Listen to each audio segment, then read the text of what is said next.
So yun, good morning guys. Good morning Baguio. So ito yung second day namin. So punta tayo ngayon ng Northern Blossom. At pagkatapos noon, punta din tayo highest point sa may Atok Benguet. Tapos pagkatapos din noon, punta naman tayo ng La Trinidad Benguet para pumunta sa Strawberry Farm. So yun, bubukal liwayway na. Woo! Ang lamig ngayon ah.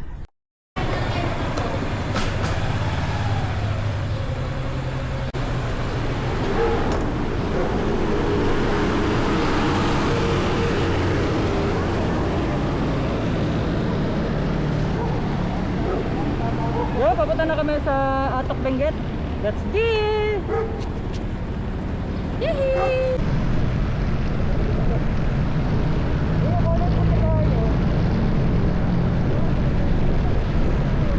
So from Baguio, dadaan pala tayo ng La Trinidad Benguet. So madadaanan natin itong Valley of Colors. So hindi na kami nag-stop over dito.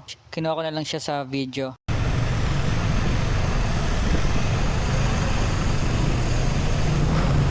Traffic sa bundok! Woo!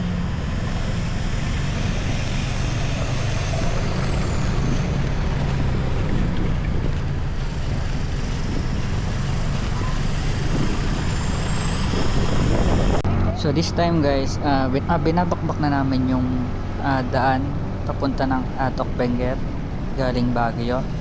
So pakita ko sa inyo na may mga magagandang part na kalsada dito, pero meron din namang mga ilan-ilan na mga lubak-lubak. Pero ang kinaibahan nito is dito sa Atok ay puro bangin, karamihan na dadaanan mo talagang bangin.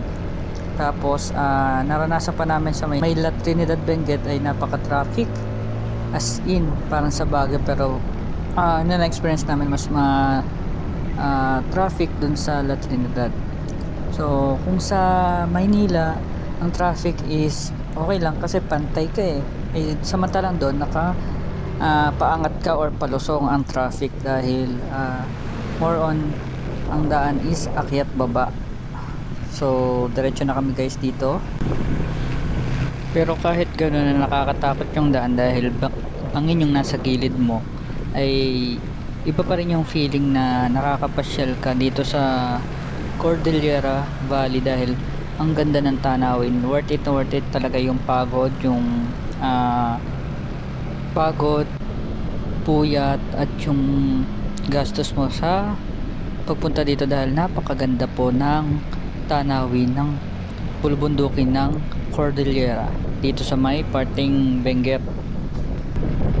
So guys, hanggang dito na lang muna tong episode 1 ng part 3 dito sa may Northern Blossom dahil napakahaba po ng vlog ko dito.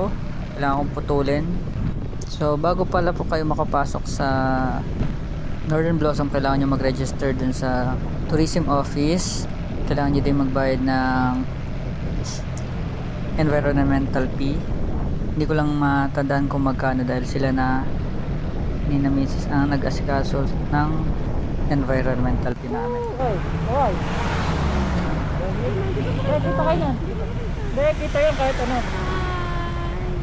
Malapit na kami sa Northern Blossom! Kita nyo ba yan? Napakataas na namin! Kita yan, kahit kanina nakita. Kita yan, kahit nandang kaya, hindi nyo na kailangan gumita. Ito na kami! Woohoo!